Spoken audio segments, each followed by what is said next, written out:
Dobrze, pokażemy sobie w tej chwili to mieszkanie w Timisoarze. Jak było widać, pierwsza sprawa, bardzo fajny system wejścia. Zamek elektroniczny. Pani wysyła SMS-em kod i ten kod się wbija na tym zamku i sobie można wejść. Nie trzeba żadnego klucza fizycznego nigdzie, żadnej skrzynki odbierać. To po pierwsze. O właśnie, widzimy, nawet gada ten zamek, taki mądry. Tu pierwsze pomieszczonko, jakiś tarasik przerobiony prawdopodobnie. Tutaj taka część livingowa z aneksem kuchennym, natomiast tutaj jedna wada taka jest, że jak widać jest mikrofalówka, jest lodówka, natomiast nie ma żadnej płyty do podgrzania czegokolwiek i jak widać również nie ma żadnego zlewu. Zatem naczynka nosimy sobie do mycia do łazienki. Są lekko upierdliwe, jest mimo nawet tak ładnego sprzętu specjalnie naszykowanego przez właścicielkę do transportu tychże. I część sypialniana. Światełko widzimy lekko takie jak w szpitalu na ostrym dyżurze. Natomiast reszta bardzo fajna, bardzo ładna, wygodne łóżko. Biurko dla pracocholików, gdyby chcieli pracować. No i część łazienkowa. Też bardzo ładnie zrobiona. Tutaj widzimy jest umywalka, tu jest prysznic. I tutaj oczywiście jest osobno zamykany wucecik. Oczywiście wadą tego prysznica jest to, że jak widzimy nie ma brudzika, nie ma żadnej przegródki, więc jak się myjemy, to całą podłogę zachlapujemy i w związku z tym za chwilkę jest mokro w całej łazience, co jakby mówię, no na jeden raz to się da, ale jakby tak chciał mieszkać dłużej, to może być to lekko upierdliwe. Zatem tu już widzimy wszystko gotowe do marszu. Monisia już ubrała się w kolorze ściany, się zlewa jak kameleon, więc możemy po prostu już wychodzić, tak? Dobrze. Zatem wyjeżdżamy z gościnnej Timisoary i kierujemy się na północ w kierunku Aradu i Oradei i tam zamierzamy przekroczyć granicę rumuńsko-węgierską. No, z nadzieją, że tam nasi przyjaciele węgierscy niczego nie wymyślają, żadnych dodatkowych obstrukcji i że uda nam się przez te Węgry dzisiaj sprawnie przejechać w kierunku Słowacji i konkretnie Kosic, gdzie mamy kolejny nocleg. Pogoda na razie ładna, jak widać, znów bezchmurnie, znów słonecznie, aczkolwiek temperaturka już jest taka bardziej jesienna, bo już czuć już 23 stopnie, to już tak no tutaj nie urywa i to też powoduje, że trzeba się upierać wychodząc z samochodu czasami, czy jak się gdzieś wychodzi w zimne miejsca, są przeciągi, przewiewy, potem katarek z tego, jak słychać u mnie się rodzi. Więc trzeba się na pogodę jesienną powolutku przestawić.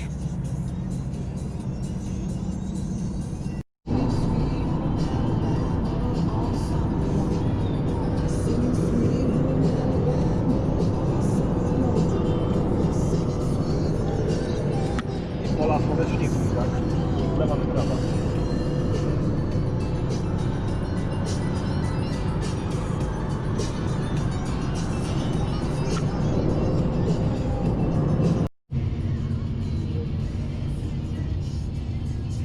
Przejeżdżamy przez Arad.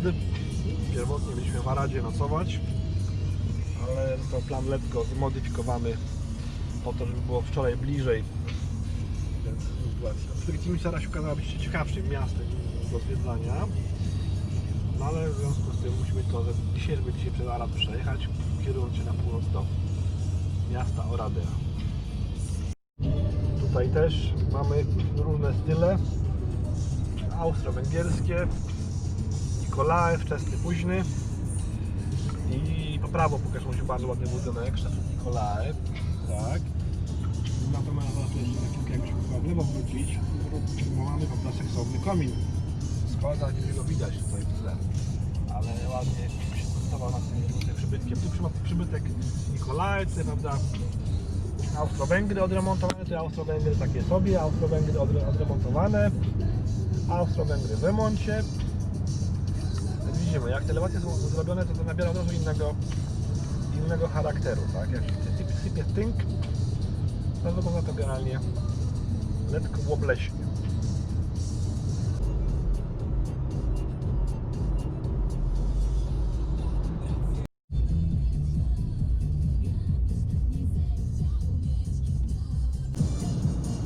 Wyjeżdżamy z miasta Oradea i kierujemy się w kierunku granicy.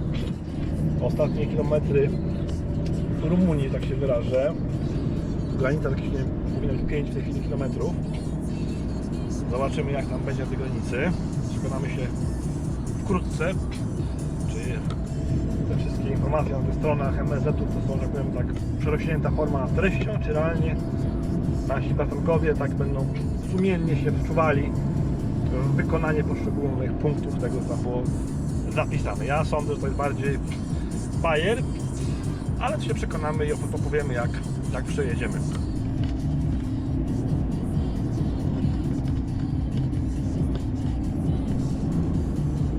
Jest reklama co chwila, żeby maseczki zakładać, więc właśnie żebyśmy też stwierdzili, że jeszcze podjedziemy dodatkowo dzisiaj dla większego bezpieczeństwa na granicę węgierską w maseczkach, żeby się tych węglów paskudnych niczego tam nie zarazić, nie?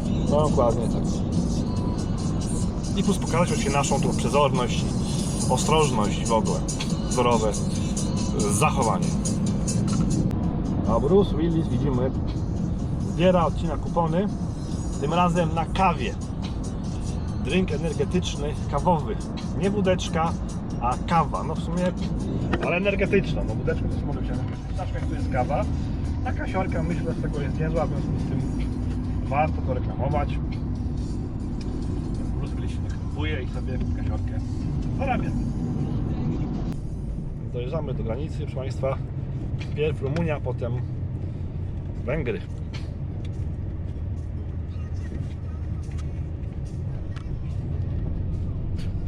Puchy. Zobaczymy, co to oznacza. Czyli już technicznie chyba, no tak, widzimy tam znak po prawo. Wjeżdżamy formalnie do Węgrów, na Węgry. No nie ma jakichś puchów, jak powiedziałem, tutaj kolejeczka stoi jakaś sobie, widzimy taka sobie. Nie ma może dramatu, to nie to, co było na granicy z tej tureckiej, natomiast no parę aut stoi, zobaczcie, że tu źle nie jadę czasem. A czemu podjadę tu sobie w tą kolejeczkę, podjadę. Teraz zobaczymy, co tu się będzie działo dalej. Auta są różne, widzimy. Tu taka mała inna dygresja. Mnie intryguje właśnie czasami auta angielskie, czy też jest brytyjskie, powiedzmy, mają tablicę, która wygląda jakby była przyklejona, bo tu żadnych śrubek, ja nie widzę bynajmniej u tego pana, żeby ta tablica była śrubkami przymocowana, ani żadnych nitów, więc nie wiem, czy oni to przyklejają na kropelkę, no ale potem jak samochód się sprzedaje, to co? Chyba, że to jest tak, że u nich jest tablica na stałe z samochodem zrośnięta i samochód jak się sprzedaje się kolejnemu klientowi tym samym numerem, który nadany został mu do nowości, tak? Tak może być, to by miało chyba sens, to takie klejenie w tym momencie tablicy do pacjenta. Prawda, Monisiu? No i dobrze, się zgadzamy. Jak widać, wjechaliśmy po pierwsze, podejrzewamy seksowną naklejkę for transit only, czy only for transit, przepraszam bardzo. Tak, żeby nas było łatwo widać z daleka, żebyśmy tam gdzieś nie jechali zwiedzać i tak dalej.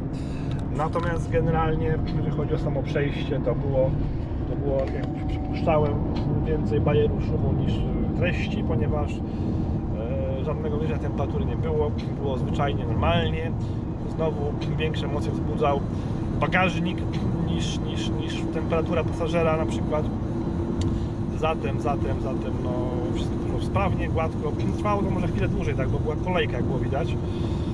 Tam myśmy może, nie wiem, 20 minut spędzili wszystkiego do kupy. Natomiast jeżeli chodzi o jakieś nieprzyjemności, to brak takowych był. Tak, pan Rumun miał maseczkę, my też, natomiast pan Węgier maseczki nie miał, a my mieliśmy. W związku z tym to też taka ciekawostka, kto się przed kim, prawda, osłania i zabezpiecza.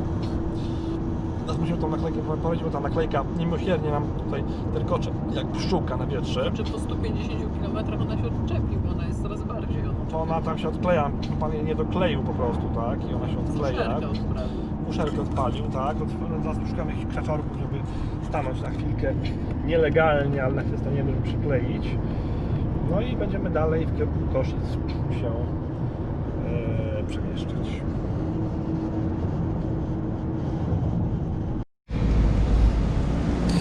A tak wygląda nasza naklejka piękna po korektach z zewnątrz.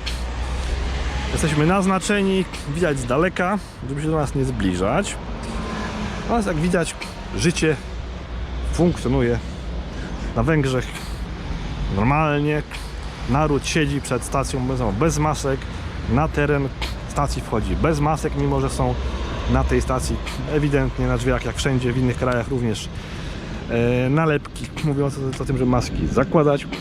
Zatem jak widzimy, jest to ewidentny przerost formy nad treścią. No ale co kraj to obyczaj i tak widać może być. Przejeżdżamy przez węgierski Debrecen. Oczywiście tranzytem, żeby była jasność. Nie inaczej. Nie zatrzymujemy się, tylko na światłach. Nawet szyby nie otwieramy od samochodu, żeby tutaj tym naszym syfem nie narazić. Ichniejszego syfu. I żeby ichniejszego syfu też tutaj sobie nie przytulić. No do tej pory o dziwo na razie odpukać spokój. Mimo że jechał przeciwko radiowóz nawet policyjny, co nas minął jakoś nie włączył i nie zawrócił na ręcznym na środku drogi, żeby nas aresztować, więc oby tak dalej, to nie będzie źle. Zbliżamy się powolutku do Tokaju. W dalszym ciągu się udaje, natomiast w ostatniej miejscowości na wyjeździe stała na poboczu policja, aczkolwiek nie oznakowana. Monisia ją tam oczywiście wyhaczyła na odległość, bo Monisia na policję to ma oko jak pies na baby, czy jakoś tak to się mówi, ale generalnie ich wyhaczyła ja nie, nawet się okazało, jak się przyszli z bliska, że jednak faktycznie, bo mieli na dachu małe ijo. No więc odpukać, oby tak dalej, oby się udało dalej ten naszym własnym tranzytem trasę pokonać. Natomiast jakby co jest ważniejsze, to jest to, że można w tej chwili powiedzieć, żeśmy de facto dopięli naszej pętli wyjazdowej, bo w tej chwili już wracamy po naszym śladzie. Jedziemy drogą, którąśmy jechali w tamtą stronę. Więc pętelka została zamknięta. No i jedziemy do Tokaju. W Tokaju był plan, żeby coś się na chwilkę się zatrzymać, coś zjeść i się tam kawałek przejść, coś pozwiedzać jeszcze.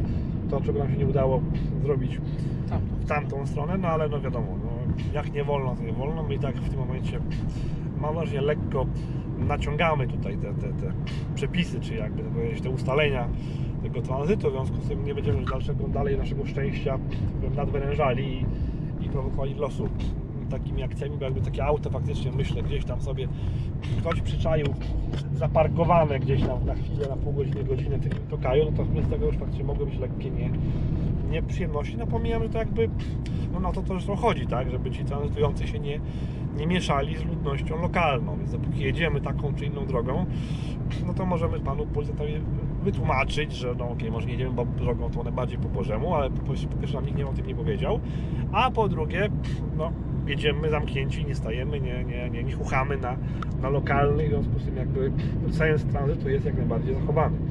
No a w momencie, kiedy by nas gdzieś tam ktoś na tym mieście przyhaczył, no to oczywiście tu już jakby żadnych argumentów by nie było, tak? Bo raz, że nie po trasie, a dwa jeszcze wyleźli, poszli, zarażają, tak? W związku z tym paseru dzisiaj wiadomo, no nie będzie. Jedziemy dalej na drożdżówkach Rzeszonka w Timisoarze kupionych. No i jak dojedziemy do Koszyc, tam mamy nam zamiar się kawałek przejść, dopiero. Słońce ładnie świeci, przed nami wzgórze z wieżą, zadajnikiem, przypuszczam telewizyjnym chyba, albo radiowym, tak?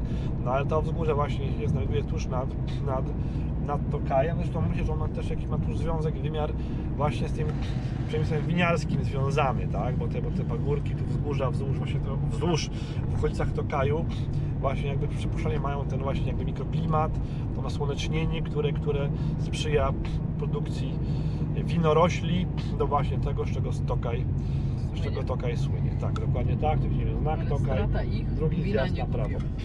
No strata ich, tak, ale nie chwili naszego koronawirusa przywiezianego z Turcji, no to niech żałują, to moich wina z kolei w zamian też nie kupimy.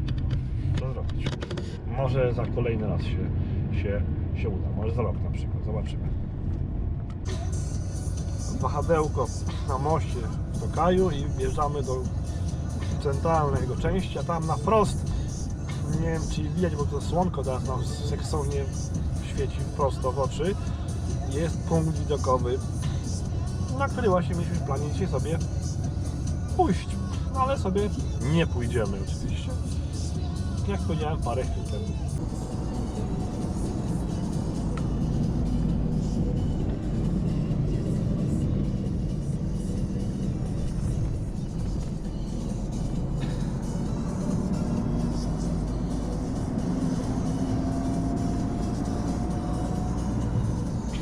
Malownicze tereny wokół Tokaju. Bo sobie teraz też uświadomiłem, że my żeśmy na tym etapie jeszcze kamerką GoPro nie kręcili. Na tym etapie było kręcone jeszcze starą kamerką, ja się postaram się to wszystko do kupy zmontować, żeby powstał film hybrydowy z tego wszystkiego. No ale nakręćmy technologii również HD.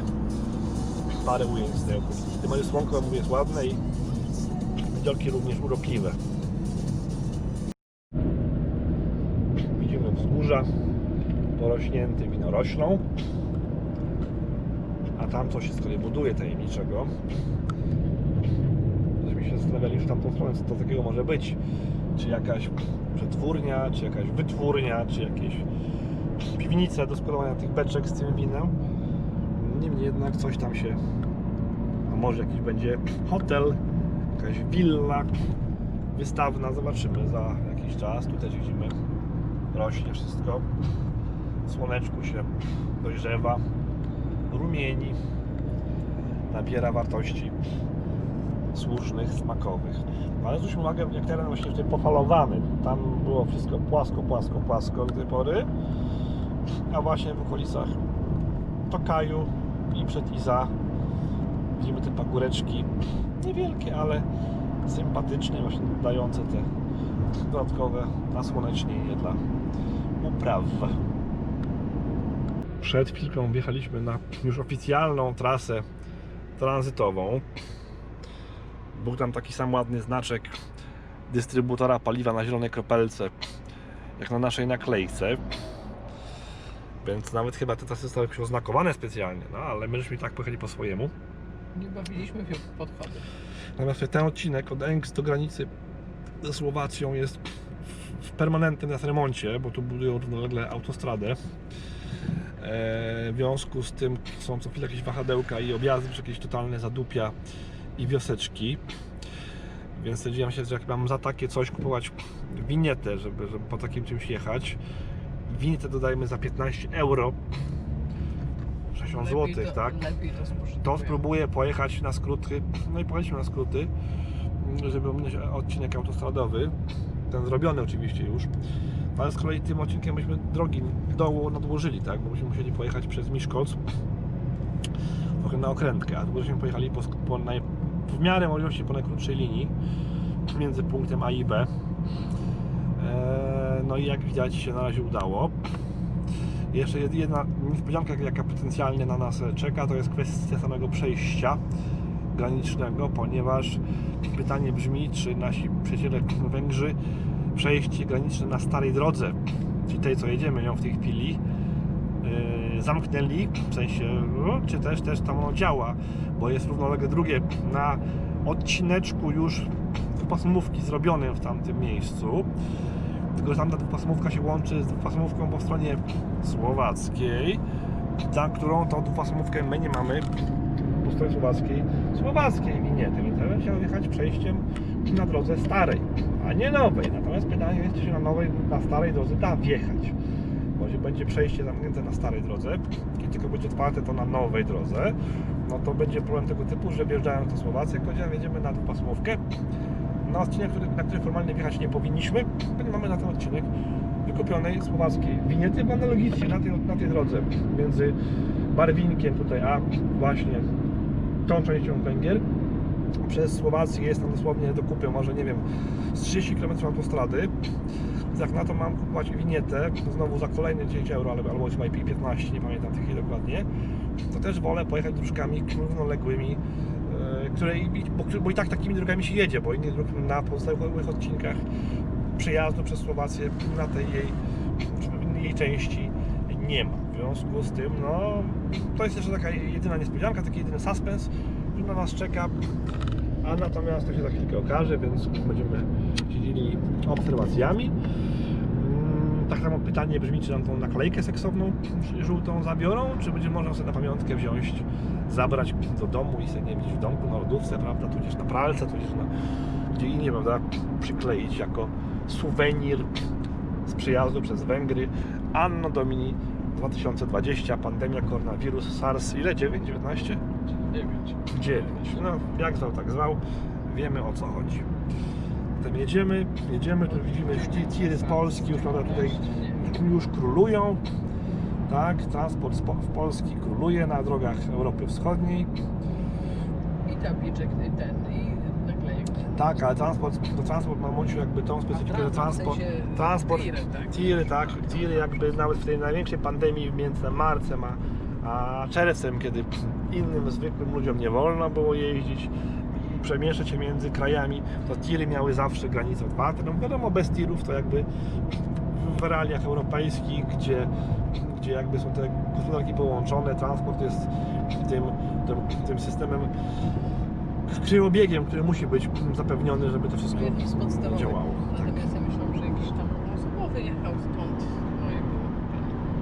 A to nie wiem, ale generalnie nasi też tam widziałem, stali w kilku miejscach, auta były z Polski, bez tabliczek. Ciekawe jak to, bo może tutaj akurat na tym przejściu na przykład te naklejki nie dotarły, no i po prostu nie naklejają, bo to też tak może być, że jest prikaz, ukaz ogólnowęgierski, ale potem lokalne oddziały graniczne różnie go wykonują. Dodajmy też jeszcze taką małą uwagę, że te przejście graniczne, czy w ogóle inaczej, przejścia graniczne na granicy z Rumunią i z Serbią normalnie działają całorocznie, tak? I tam do tej pory normalnie są prowadzone codziennie kontrole graniczne.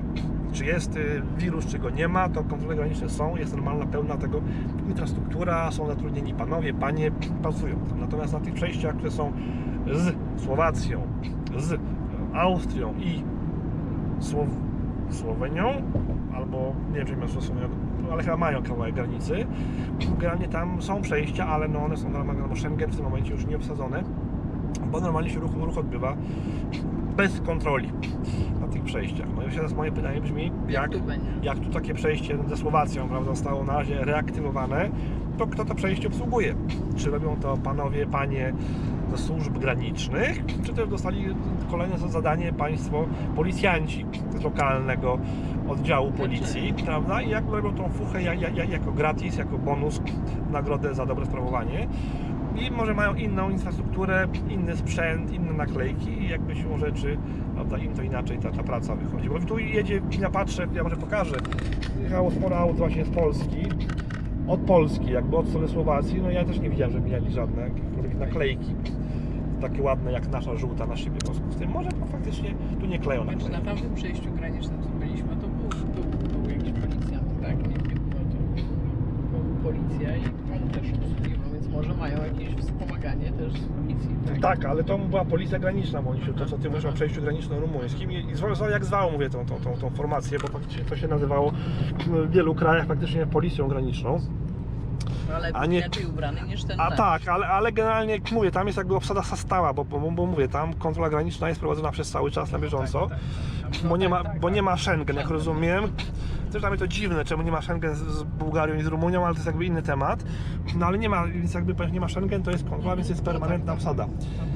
Natomiast tutaj, kiedy przejście pozamykane na 3 spusty, jest pusto i hula wiatr i krzaki latają takie jak w westernach prawie, że po pustym przejściu, no to teraz pytanie się moje brzmi, kto teraz te zalecenia, zakładam, węgierskiego sanepidu z radością na twarzy realizuje, tak? Czy zostali do tego panowie policjanci oddelegowani z lokalnych komend i mają jakby dodatkową fuchę, czy też jakby została jakaś niemożliwa reaktywacja, czy jakichś panów celników, graniczników z innych części Węgier tutaj w nagrodę na miesiąc wysłali, bo pamiętamy, no nie pamiętamy, ale z tego co piszą na stronach wynikałoby, że Węgry wprowadziły ten radosny przepis na okres miesiąca. Od 1 września do końca września. Trzeba się sprawdzić, jak tam się będzie ta pandemia rozwijała albo zwijała. I jak rozumiem, będzie ta decyzja, ten dekret, ale nie, to będzie ten przepis albo rozwijany, albo nie. Taka mała uwaga, jechał jakiś taki terenowaty samochód z Polski i miał żółtą naklejkę, ale miał ją tak tu po prawicy. Tak jak u Monisi by było, a nie po lewicy. No, może właśnie mówię, no, troszkę inne wykonanie tego zarządzenia jest. Ale jednak wpuścili i auto jechało. Też. Tak powstaje węgierska autostrada od granicy ze Słowacją do miasta Miskolc. Już wiadomo, dlaczego miałeś jechać tranzytem. Żeby mieli za co cwaniaki Oczywiście, budować. że Tak, no to tak. ja rozumiem, że to, ale ja jestem z Knera po babci Jagódce i generalnie za taką drogę Płacić w takiej nie jakości będę. wahadełko co 2 km nie zamierzam płacić. Tak. Jak będzie zrobione, to z przyjemnością pojadę i jak najbardziej oczywiście zapłacę. Ale wpierw niech dostarczą produkt, a potem będę za niego płacił, a nie odwrotnie. I tu właśnie jest moje pytanie. Zaraz jedziemy, bo to jest taki, widzimy, kawalątek tuż do granicy tej węgierskiej drogi, ale mam się jak ten pan tir. Zjedziemy sobie na starą drogę i postaramy się nią sobie pojechać do granicy. A więc chwila prawdy. Stare przejście, policjanty widzimy stoją na wjeździe i widzimy to są jednak policjanty, a nie Straż Graniczna, a my na wyjeździe widzimy, prawda, sobie jedziemy, no zobaczymy czy gdzieś dojedziemy, ale nie widzę, żeby jakieś były rogatki, prawda? Jest, już żeśmy wyjechali w sumie na Słowację, tak, oficjalnie, nikt od nas ewidentnie nie zabrał naklejeczki. To mamy ją na pamiątkę. Czy mamy na pamiątkę, czyli jest zasadniczo Gitas Boys w takim razie. No to miło i sympatycznie w takim razie. Czemu tą naklejkę zdjęła? Tak, my się zatrzymamy, bo jeszcze muszę SMS-a wysłać do Państwa, do naszej kwatery dzisiejszej. No, to w ogóle bardzo interesujące było w tej chwili doświadczenie tego prasie. Was jeszcze mówimy na Bezsensowne. spokojnie. Ale widzimy, jest na sobie tu jest słowo słoweńsko, tak? Słoweńsko jest.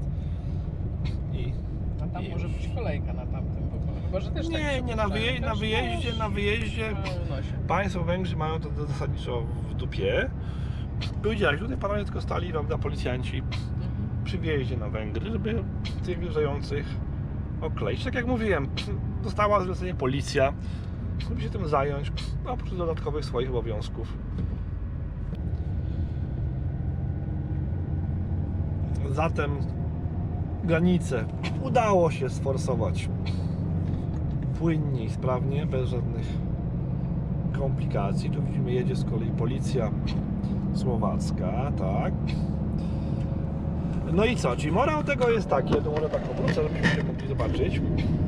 Morał tego jest taki, że cała ta impreza węgierska okazała się być, jak mówiłem wcześniej, jeszcze w Rumunii, przyrostem formy nad treścią. To tak było troszkę jak taki wysiłek władz węgierskich, żeby pokazać podatnikowi węgierskiemu, że coś się robi, żeby to było takie ładne, widoczne, natomiast żeby niekoniecznie z tego cokolwiek faktycznie, finalnie, efektywnie wynikało, tak? Żeby było efektowne, ale nieefektywne. O, tego słowa szukałem. Bo tak, naklejeczka, znaczy system oczywiście jest w pełni analogowy, bo nie ma tam tak, że sobie, prawda, na wejściu, prawda, skanują delikwenta w jakimś komputerku i na wyjściu, prawda, go skanują drugi raz, prawda, z Węgier. Mamy jakiś czas I określony, widzą, że tak Pilarski, prawda, naprawdę jechał 3 trasę. godziny 15 minut 15 sekund, prawda? Tego nie ma. Nie ma również ewidentnie woli śledzenia trasy pacjenta. Czy można było dać, prawda, jakiś, prawda, nadajnik GPS pacjentowi i, prawda, śledzić, prawda, od A do B, jak jedzie, którędy jedzie, czy jedzie po Bożemu, czy się zatrzymuje, prawda, i zaraża, czy też, prawda, jedzie, tak? Bo się ta kropeczka na mapie rusza. Ale tego ci wymagało dania i odebrania tego nadajnika, czyli No i znowu dużo koszty. tych nadajników. Koszty operacyjne, plus, tak jak mówimy, nadajniki, które trzeba byłoby, prawda, skądś wziąć.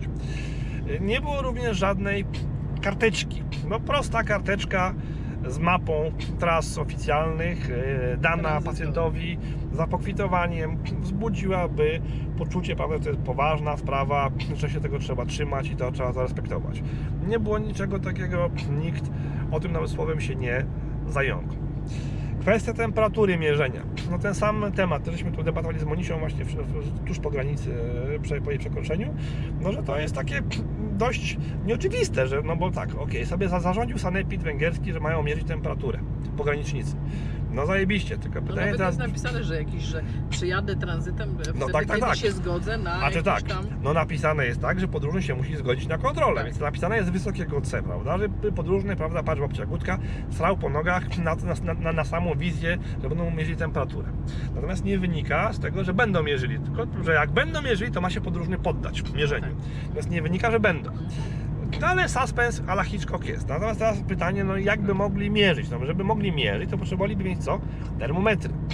No termometru zakładam na stacji pogranicznej, na granicy nie mają z defaultu, bo to nie jest standardowy sprzęt, to nie są pistolety, to nie są jakieś, nie wiem, rentgeny dla samochodów ciężarowych, inne takie rzeczy. No standardowo, zwyczajowo się na granicy temperatury pacjentom nie mierzy. No więc takie termometry nabyć, trzeba byłoby co? No nie pójdzie się do apteki kupić 20 sztuk, prawda, albo kupi na Allegro, no bo to jest, prawda, służba publiczna. Trzeba zrobić przetarg. No zrobić przetarg to też nie jest takie, prawda, 5 minut hop-siup, żeby wam nabyć. Po drugie, potem może być taki już ala Szumowski, prawda, i instruktor narciarstwa, prawda, i będą termometry dla Straży Granicznej i będzie kolejny smród.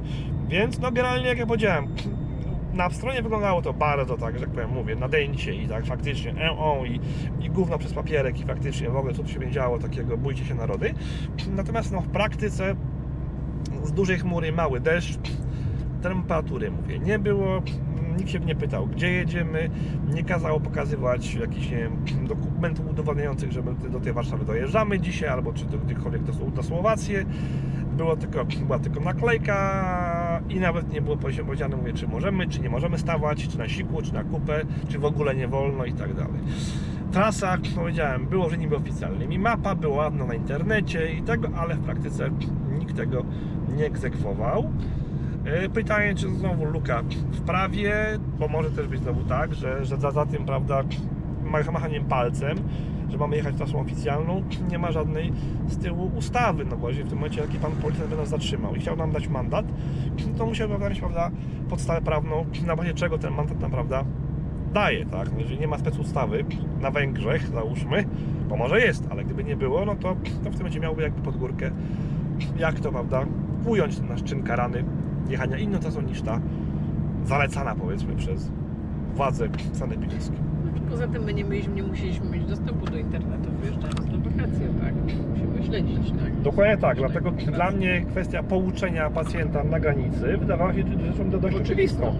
Że nam pan przynajmniej coś powie w jakimś języku ogólnie zrozumianym, że nie da nam jakąś broszurkę w językach 5 czy iluś tam europejskich, gdzie będzie wynikało, co nam wolno, co nam nie wolno, co musimy, prawda, absolutnie bezapelacyjnie zrobić. A niczego takiego nie było, co już jakby jest dla mnie znakiem, że za tą formą nie szła żadna treść. To miało wyglądać groźnie, ale się na tym miało to skończyć, bo tak naprawdę finalnie, to czy powiedzmy tak czy inaczej, to już jakby było to obojętne władzom ustawodawczym. Jakby nie o to tu w tym wszystkim generalnie chodziło. Chodziło o to, żeby podatnik widział, że władza działa, czuwa i robi tak podobnie zresztą jak te nasze słynne maseczki, prawda, w swoim czasie w Polsce, czy tam, prawda, zakaz jeżdżenia na rowerze, prawda, czy biegania w marcu, w kwietniu, no to takie były totalnie z dupy pomysły. Było widać, że nasz minister, prawda, dzielnie, prawda, z premierem, prawda, stoją i pilnują zdrowia Polaków. Natomiast wiadomo było, że to bieganie czy jeżdżenie na rowerze nie miało żadnego wpływu na realne wyniki zakażeń, wzrostu czy spadku tego w skali kraju. W związku z tym były to działania pozorowane, żeby było właśnie, mówię, efektownie, ładnie, ale niekoniecznie efektywnie. No ale to tak jak tutaj na stacji benzynowej, tam nie miał wchodząc maski, tylko my byliśmy jedni nienormalni. Tak, to swoją drogą. Były kartki jak wszędzie, były kraje jak Turcja, gdzie było to przestrzegane. No, nawet ganiani, byliśmy ganiani parę panów policjantów, żeby te maski na ulicach, na placach otwartych zakładać. I było dużo głosów. Dokładnie. W miejscach typu bazar, typu sklepy, knajpy było to używane. Nie było dyskusji, żeby tego nie używać. Nawet właśnie im dalej od tej Turcji, tym to się bardziej luzowało i podejście było do tego coraz bardziej liberalne i umowne, a nie dosłowne. Zatem reasumując, przejazd przez Węgry miał być dużym suspensem, dużą chmurą deszczową, gradową, a okazał się popierdółką. Może nawet i lepiej, bo mamy dzięki temu ładną, żółtą naklejkę na pamiątkę i parę anegdotek do opowiadania z naszego powrotu z wakacji. W oddali się Koszice powolutku wyłaniają. Blok jakiś widać, nie wiem czy widać, ja widzę tutaj gołym okiem. I taka jeszcze mała dygresja a propos naszej żółtej naklejki, bo właśnie żeśmy jadąc od granicy do tego momentu mieli 2 patrole policji słowackiej, które widziałem z dużą ciekawością tą naklejkę naszą oglądały, spoglądając przez szybkę swoich moknących samochodów. Ja domyślam, że to oczywiście był bardziej efekt egzotyki, bo u nich takiej naklejki nie ma, więc jakby patrzyli z radością, co to za wynalazek na tej szybie naszej naklejony jest.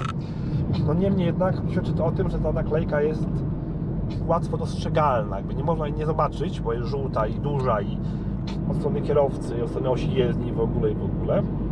A zatem płynie z tego taki wniosek, mianowicie, jeżeli panowie policjanci węgierscy, a było chyba z tych patroli, nie wiem, 3-4 były chyba do kupy razem wzięte, nas mijali, a jakby nie wszczynali żadnych, że tak powiem, działań interwencyjnych z tym związanych, to znakiem tego jest to nie, że nie zobaczyli, tylko mieli na to wywalone, mieli to w nosie, względnie, jak powiedziałem, policja faktycznie nie mieli podstaw prawnych, żeby jakoś nas tutaj do pionu doprowadzić, w związku z tym, że działam niezgodnie z założeniem tejże naklejki. To też jakby w sumie jest ciekawe z perspektywy hermetyki prawa, jak to nazywamy niefachowo, bo jeżeli się coś wprowadza w życie, no to potem byłoby miło, gdyby można było to jakoś egzekwować po ludzku, tak? A jeżeli jest jakieś tutaj ogólnie zamęt, zarządzenie, które ma być tak, a potem nie ma jak tego egzekwować, policja czy inne organy do tego uprawnione, no to trochę to takie niepoważne jest. Aczkolwiek biorąc pod uwagę, przechodząc do puenty, bliskość duchową wodza węgierskiego Viktora Orbana i naszych miłościwie panujących Jarosława, Mateusza i całej tej reszty, no to w sumie, jak ja powiedziałem, różne te ich pomysły radosne, były, obecne i przyszłe, jakie mieli i mają i będą mieli w temacie koronawirusa w Polsce, no to jest pewne podobieństwo między jednymi a drugimi i taka właśnie jakby tendencja, że w sumie robi się coś, jak powiedziałem wcześniej, na pokaz, a podstawa prawna to jest tam mniej ważna. Ważne, żeby się ludzie bali, żeby było trochę strachu w narodzie, a co będzie, to będzie, potem się będziemy jakoś martwili, jak to wyegzekwować i jak to potem finalnie tego dopilnować. Widzimy Koszice na znaku, no to wjechali my, to się skupimy bardziej lekko z myślą na dojeździe, żebyśmy trafili pod kwaterę. To może nie jest Nowy Jork, ale żeby nie pobłądzić, to... Ale nie jest to miasteczko. Chwila kontakt, nie jest to miasteczko. Podobnie jak miasteczkiem nie była Timisoara, co Molisia z uporem powtarzała, że to jest miasteczko. Miasteczko to tak ma... To jest Płońsk, powiedzmy, tak? Brodnica to jest miasteczko. Natomiast Timisoara, podobnie jak Toruń, to jest miasto. I Kosice są również miastem. No i tak jak mówię, żebyśmy tu nie pobłądzili, to się lekko skupimy i wrócimy do wizji, na wizję, jak już tam trzeba dotrzemy. Zatem pojedli tutaj, a może pokażę, co my jedli, jakby kto inspiracji szukał. Flaki pudliszki, jedne wołowe w rosole, a drugie wołowe po zamojsku, bo niedźwiedź ma taki pomysł, żeby mieszać jedne i drugie, żeby były takie mniej intensywne niż zamojskie, a bardziej intensywne niż w rosole. Więc pojedli. Tak wygląda nasz pokój w Koszicach i idziemy na spacer. Oui, oui. Uwaga, niedźwiedź zamyka pokój, co w jego wypadku bywa czasami wyzwaniem, ale jak to mówią, nauka czyni mistrza, więc trening, tak. I sprawdzamy bardzo dobrze, to jest klucz. Tak jest. I idziemy. Jeszcze mam tak tylko trzeba wziąć, tak? Tak, do swojej torebeczki schować. Tak.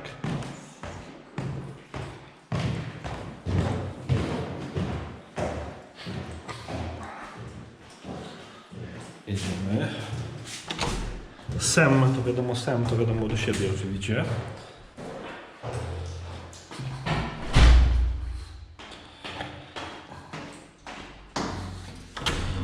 Tu jest też sem. O. I tak wygląda. A co tam? Drugie do przodu. A tam jest do przodu, tak oczywiście. A tak się to miejsce, proszę Państwa, nazywa. Na ulicy gdzieś była tabliczka, ale znajdziemy tabliczkę. Nie widzę tabliczki, ale to się zaraz znajdzie. I idziemy do Niunia. Niunio tutaj sobie stoi i czeka, żeby się jeszcze przejechać. A tu widzimy taka okolica już lekko poza centrum, ale w sumie dość blisko centrum. Dobrze, Niuniek zaparkowany, możemy, proszę Pani, iść.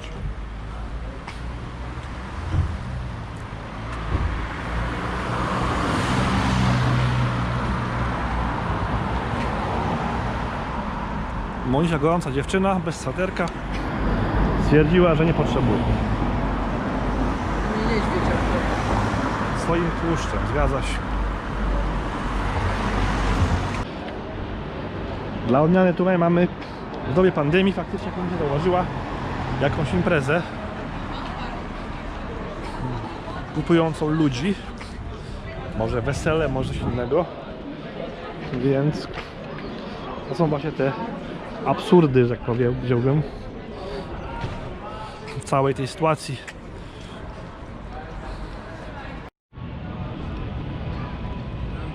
No i resztki zachodzącego słońca i w ich świetle Starówka Koszicka. Ja oczywiście idę, nie wiadomo po dlaczego, po ścieżce rowerowej.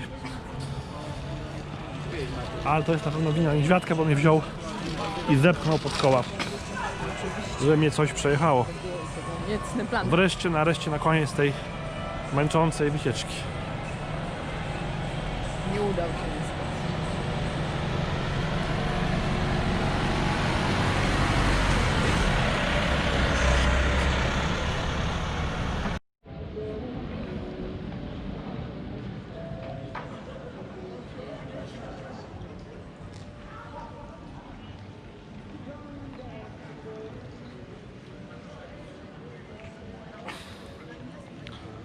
Mi się już troszkę ściemniło, tak, niedźwiadku?